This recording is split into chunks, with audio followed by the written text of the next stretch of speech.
네, 이 시편 37편은 다윗의 시라고 되어 있습니다. 다윗은요 인생의 말년이 되어서 쓴 시가 되겠습니다. 자신의 파란만장했던 인생을 돌아보면서 이제 깨달았어요. 악인의 종말이 어떻고 의인의 종말이 어떠한지를 깨닫고 그것에 대해서 백성들에게 분명한 교훈을 주고 있는 시가 되겠습니다. 이 1절에 보시면 악을 행하는 자들이 나옵니다. 이들은 원어에서는 마음을 상하게 하는 자다, 괴롭히다 라는 그런 의미가 되겠습니다. 그래서 우리가 살아갈 때 우리에게 우리의 마음을 상하게 하는 자들이 있습니다. 불의를 행하고 무례하게 행해서 마음을 상하게 하는 그런 자들이 있죠. 그런 자들 때문에 불평하지 말라고 말씀합니다. 이 불평한다라는 것은 분노하는 것을 말합니다. 분노로 마음이 뜨거워지는 것을 말하는 거예요. 그러지 말라고 말씀하시는 거예요. 그리고 불의를 행하는 자들을 시기하지 말라. 이 시기하다는 것도 분노하다랑 같은 뜻이에요. 왜 분노하지 말라고 하시냐면요. 왜냐하면 그들은 곧 하나님께 심판을 받아서 풀이나 채소처럼 곧 소멸될 것이기 때문이죠. 지금은 악인에 대한 심판이 일어나지 않지만 곧 하나님의 심판이 임해서 악인은 사라지게 될 것이므로 분노하지 말라라고 말씀하는 것입니다. 그래서 하나님을 의지하고 선을 행하라. 땅에 머무는 동안 그의 성실을 먹을 거리로 삼을지어다. 하나님의 그 신실하심을 의지하라는 거예요. 하나님의 신실하심은 뭐냐면 당신을 의지하는 자를 구원하시는 그 하나님의 그 신실하심을 의지하라라는 그런 말씀이 되겠습니다. 그래서 여호와를 기뻐하라. 이거는 기뻐하라라는 거는 하나님이 주신 그 은혜를 감사하면서 살라는 거예요. 내 삶 속에 하나님이 주신 은혜가 있습니다. 그 은혜를 감사하면서 살라. 그러면 그가 내 마음의 소원을 내게 이루어 주시리로다. 그렇게 살다 보면 우리 마음의 소원은 뭡니까? 악인이 심판받는 거죠. 그것이 그냥 이루어진다라는 그러한 말씀인 것입니다. 그래서 여기서 이 여호와를 기뻐하라. 기뻐하라라는 말은 즐거워하다라는 뜻도 있고 부드럽다라는 말이 있어요. 우리가 하나님이 나에게 주신 은혜를 기뻐하면은, 즐거워하면, 감사하면 우리 마음이 부드럽게 된다는 뜻이에요. 우리가 다른 사람의 악한 사람, 불의한 사람을 보면서 분노하면 우리의 마음은 굳어져요. 딱딱하게 굳어져요. 그래가지고 시험에 드는 거예요. 시험에 들어서 멸망의 길로 가는 것입니다. 그것이 바로 사탄이 노리는 거예요. 우리의 마음을 딱딱하게 해서 우리를 시험 들게 해서 멸망의 길로 파멸시키는 것이 사탄마귀의 뜻인 것입니다. 그래서 우리는 그 악인에게 집중하지 말라는 거예요. 악인에게 집중하지 말고 하나님께 집중하고 하나님을 의지하고 하나님이 나에게 베풀어 주신 그 은혜를 감사하면서 그렇게 살라는 것입니다. 그렇게 해서 우리의 마음을 부드럽게 그렇게 만들라는 그런 말씀이 되겠습니다. 그래서 우리의 시선을 악인에게 집중하지 말고 하나님께 집중하라는 그런 말씀이 되겠어요. 그래서 우리가 악인 바라보면서 저 사람은 도대체 어떻게 왜 저러나 이렇게 생각을 하잖아요. 그런 생각을 그냥 끊어버리라는 거예요. 그 생각을 끊어버리고 우리가 그 시간에 하나님을 묵상하고 하나님께 기도하고 하나님께 감사하고 하나님께 순종하는 일에 우리의 인생을 사용하라는 그러한 말씀인 것입니다. 그리고 5절에서는 내 길을 여호와께 맡기라. 이 인생길을 하나님께 맡기라는 거예요. 그냥 하나님이 이끄신 대로 살라는 거예요. 내가 불의한 사람한테 당하게 하신 것도 하나님의 그 선하신 뜻이 있어요. 그것을 믿고 그렇게 이끄시는 대로 살라는 거예요. 그러면은 하나님이 다 모든 심판을 다 이루어 주신다는 것입니다. 그래서 6절에 보시면 내 의를 빛같이 나타내시며 내 공의를 정오의 빛같이 하시리로다. 그러니까 내가 옳았다는 것을 모든 사람들 앞에 다 드러내게 해주신다는 거예요. 내가 그동안 억울함을 당하면서 불의를 당했다는 것을 사람들한테 그걸 다 드러내 주신다는 거예요. 내가 옳았다는 것을 하나님이 다 드러내 주신다라는 말씀이죠. 그러므로 악인에게 불의를 당해도 잠잠하고 참고 기다리라라고 말씀합니다. 8절에서는 분을 그치고 노를 버리라. 불평하지 말라. 오히려 악을 만들 뿐이라.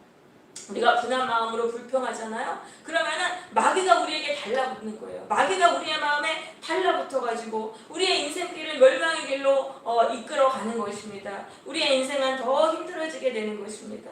그래서 분노하고 불평하는 것은 우리가 악으로 달려가는 그런 길이기 때문에 불평하지 말라라고 말씀하시는 거예요.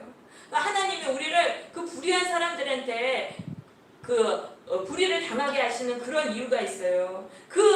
왜 악인을 바로 심판해주지 않으시나? 그거는 우리를 위해서 그러시는 거예요. 왜냐하면요, 하나님은 우리가 불의를 당하는 걸 통해서 우리의 인내력을 키우시려고 하시는 거예요. 우리가 인생을 살아갈 때 인내력이 있어야 돼요. 인내력이 있어야지만 어떤 일이든지 거기서 열매를 거두는 것입니다. 그러면 인내력은 어떻게 커지게 됩니까? 힘든 상황을 인내할 때 거기서 우리의 인내력이 커지게 되는 것입니다. 그래서 하나님은 우리가 때로는 불의한 사람한테 그 안에서 견디게 하셔서 우리 안에 있는 인내력을 강하게 하시는 것입니다. 그리고 또 한 가지, 하나님은 우리를 연단하시는 거예요. 연단하시기 위해서 악인에게 불의를 당하게 하시는 것입니다. 그래서 그 악인의 불의를 통해서 그걸 거울로 해서 나의 모습을 보게 하시는 것입니다. 그래서 나의 불의가 얼마나 크고 잘못된 것인지를 깨닫게 하시고 그 죄를 버리게 하시라는 것입니다. 그래서 우리가 다른 사람의 어떤 불의, 잘못된 것을 보일 때 그게 바로 내 모습이구나 라고 이렇게 생각하면서 나의 불의를 발견하고 나를 고치려고 해야 하는 것입니다. 다른 사람의 모습은 바로 나의 모습을 비춰주는 거울인 거예요. 내가 불의가 없으면 다른 사람을 볼 때 불의가 보이지 않아요. 그런데 내가 불의가 있기 때문에 다른 사람의 불의가 보이는 거예요. 그래서 이거를 우리가 알고 다른 사람의 불의가 보일 때 나를 회개하고 고쳐야 하는 것입니다. 하나님은 선한 이런 목적을 위해서 우리를 일시적으로 불의한 상황에 두신 거예요. 그러니까 불평하지 말아야 하는 것이죠. 불평하는 대신에 우리는 하나님께 기도해야 되는 것입니다. 하나님, 지금의 상황을 견딜 힘을 주시옵소서. 하나님, 저에게는 인내력이 없습니다. 저에게 버텨낼 수 있는 힘을 주시옵소서 라고 기도해야 하는 것입니다. 또 한 가지, 포용력을 달라고 기도해야 돼요. 하나님, 저에게 포용력을 주시옵소서. 내가 다른 사람들을 포용하지 못하기 때문에 불의를 보고 분노하는 것입니다. 포용력이 있는 사람은요, 그 사람을 불쌍히 여기고 기도해주게 되는 것입니다. 우리는 악인의 불의가 보일 때 불평하지 말고 나의 부족함을 보면서 나를 고치려고 해야 되는 거예요. 9절에 보시면 진실로 악을 행하는 자는 끊어진다라고 되어 있습니다. 여호와를 소망하는 자는 땅을 차지하리로다. 이게 끊어진다는 것은 악인은 하나님께 심판받아서 죽게 된다는 거예요. 죽임을 당하게 된다는 거예요. 아니면 그 악인의 그 후손들이 그 대가 끊어진다는 거예요. 결국은 심판받아서 대가 끊어지고 그럼 악인이 사라지면은 그 남은 땅은 의인들이 차지하는 거예요. 악인의 재산도 다 의인이 차지하고 악인이 누렸던 권세도 의인이 차지하게 되는 거죠. 그래서 여호와를 소망하는 자는 땅을 차지한다 그랬잖아요. 이 소망하다라는 의미는요, 참을성 있게 기다리는 거. 내가 지금은 불의를 당하지만 하나님이 언젠가 나를 구원하실 거야, 이것을 믿으면서 지금은 그 불의를 참을성 있게 인내하는 그런 자가 결국에는 땅을 차지하게 된다라는 그런 말씀인 것입니다. 그래서 하나님을 끝까지 믿고 인내하면은 이 세상을 우리가 차지하게 되는 거예요. 이 세상을 지배하고 다스리게 되는 거예요. 내가 속한 공동체에서 그 리더가 되는 것입니다. 또 우리는 공동체의 리더가 되려면은 실력이 있어야 된다고 생각해요. 리더가 되기 위해서 겉모술수를 쓰기도 합니다. 그렇지만 리더는 능력 있는 사람이 되는 게 아니에요. 하나님의 구원을 참을성 있게 기다리는 자가 되는 것입니다. 그래서 악인의 불의를 인내하면서 끝까지 버티라고 하나님은 말씀하시는 것입니다. 자, 11절 보세요. 온유한 자들은 땅을 차지하며 풍성한 화평으로 즐거워하리로다. 온유한 자라는 것은 이 원어의 의미는 겸손하다는 뜻입니다. 그 의미는요, 마음이 억눌려 있고 비천하다라는 그런 의미를 또한 갖고 있습니다. 마음이 억눌려 있어요. 이 세상에서 많은 고난과 고통을 당해서 마음이 억눌려 있으니까 마음이 너무 가난해요. 그러니까 하나님을 전적으로 의지하게 되는 거예요. 그런 자들이 끝까지 인내해서, 믿을 분은 하나님밖에 없잖아요. 그러니까 끝까지 인내해서 결국은 땅을 차지하게 되는 것입니다. 그렇게 해서 땅을 차지해서 그 이후로는 풍부한 화평을 누리며 기뻐하며 살게 되는 거예요. 이제는 악인이 사라졌잖아요. 악인이 사라졌으니까 기뻐하면서 살아갈 수밖에 없는 것이죠. 그렇지만 마음이 가난하지 않은 자는 악인의 불의를 당할 때 끝까지 인내하지 않습니다. 하나님을 의지했던 것에서 돌아서서 넘어서 세상을 돌아서 의지하고 자기를 의지하기 때문에 하나님이 주시는 그 복을 받지 못하게 되는 것입니다. 그래서 예수님은 산상수훈에서 말씀하셨던 거예요. 심령이 가난한 자는 복이 있나니 천국이 그들의 것이며. 우리가 세상에서 아무것도 의지할 수 없는 그런 가난한 상황인 것이요, 우리가 하나님을 전적으로 의지하게 만들어서 복을 받게 만드는 것입니다. 그래서 우리는 이 억눌리고 가난하고 비천한 상황을 우리는 감사해야 하는 거예요. 그리고 그런 상황 속에서 더욱더 하나님의 구원을 바라며 인내해야 하는 것입니다. 그러면 우리가 결국 승리자가 되는 것입니다. 땅을 차지하게 되는 것입니다. 공동체의 리더가 되는 것입니다. 자, 12절 보시면은요, 악인은 의인을 대적하고 극한 증오심을 나타냅니다. 왜냐하면 악인은 아는 거예요. 의인이 자신의 그 재산과 자신의 것을 다 차지한다는 걸 알기 때문에 이 의인에게 또 시기심과 경쟁의식을 느껴요. 그래서 의인을 제거함으로 자기가 죽일 자가 되려고 하는 것입니다. 어느 조직이나 이런 알력이 있습니다. 보이지 않는 알력과 다툼이 있습니다. 선과 악 사이에 그 싸우는 그런 싸움이 있습니다. 그래서 악인은요, 가난하고 궁핍한 자에게를 죽이려고 합니다. 하나님만 의지하면서 하나님 앞에 정직하게 살아가는 자들을 죽이려고 그렇게 하는데, 하나님은 악인을 비웃으신다고 하세요. 왜? 하나님은 다 보고 계시거든요. 악인에게 심판의 날이 곧 닥칠 것을 보시기 때문이죠. 그래서 악인들이 행한 악이 결국은 부메랑처럼 돌아와서 악인을 칠 것이다라고 말씀합니다. 하나님은요, 인간이 행한 대로 갚아주시는 거예요. 그래서 우리가 절대로 의인을 공격하면 안 되는 거예요. 의인을 공격하는 거, 그것은 자기의 무덤을 파는 것과 같습니다. 이러한 일을 하지 말아야 되는 거예요. 우리의 마음속에서도요, 계속 그런 마음이 일어나요. 시기질투가 일어나고 경쟁의식이 일어나요. 근데 이런 것을 통해서 이런 게 일어나면은 우리도 악에 빠져들어가고 있는 거예요. 그래서 우리는 이러한 생각이 날 때마다 십자가 앞으로 가야 되는 것입니다. 십자가 앞으로 가서 보혈로 내 안에 있는 죄를 씻어달라고 우리는 기도해야 되는 것입니다. 16절에서는 의인의 적은 소유가 악인의 풍부함보다 낫다라고 말씀해요. 돈이 적어도 하나님을 의지하고 정직하게 사는 것이 돈이 많아도 악인으로 사는 것보다 낫다라는 말씀이에요. 왜냐하면 그 악인의 팔은 곧 부러진다. 악인의 능력은 한순간에 무너지게 된다라는 것이죠. 그렇지만 의인은 능력이 없어도 하나님이 붙들어 주셔서 살게 되는 것입니다. 그래서 18절에 여기 나오는 온전한 자가 나옵니다. 온전한 자라는 거는 뭐냐면 믿음이 온전하다는 거예요. 하나님에 대한 온전한 믿음으로 살아가는 자, 그러한 자는 하나님께 복을 받으며 살게 돼요. 그게 바로 기업이에요. 그들의 기업은 영원하리로다. 기업이라는 것은 하나님이 주시는 그 복입니다. 그게 뭐냐면 19절에 나옵니다. 환난 때에 부끄러움을 당하지 않게 됩니다. 환난 때에 하나님이 다시 일으켜주시고 구원해 주신다는 것입니다. 우리가 하나님을 온전히 믿는 믿음으로 살아도 환난은 옵니다. 환난이 아예 없는 게 아니에요. 환난이 오지만은 그래도 하나님에 대한 믿음으로 사는 자는 하나님이 일으켜주시는 거예요. 환난 속에서 일으켜주시는 것입니다. 그리고 또 기근의 날에도 풍족할 것이라고 말씀합니다. 기근의 때에도 하나님이 다 먹여주시는 게 하나님의 복인 것입니다. 하나님을 잘 믿었는데 굶어 죽는 일은 없어요. 하나님이 풍족하게 먹이시는 것이죠. 하나님에 대한 온전한 믿음으로 살면은 이러한 복을 받게 되는 거예요. 그러니까 우리는 세상의 번영을 탐내지 말고 하나님에 대한 온전한 믿음을 가져야 하는 것입니다. 그럼 온전한 믿음의 반대는 무엇입니까? 그거는 바로 두 마음을 품는 것이죠. 하나님을 의지했다가 세상을 의지하면서 왔다 갔다 하는 거예요. 그렇게 하면은 그거는 하나님께 복을 받지 못하는 거예요. 하나님이 주시는 이 복을 받으려면은 우리가 온전한 믿음을 가져야 되는 거예요. 한결같이 하나님을 의지하면서 살아야 하는 것입니다. 20절입니다. 악인들은 번제를 드릴 때 기름을 타는 것처럼 신속히 멸망한다고 말씀합니다.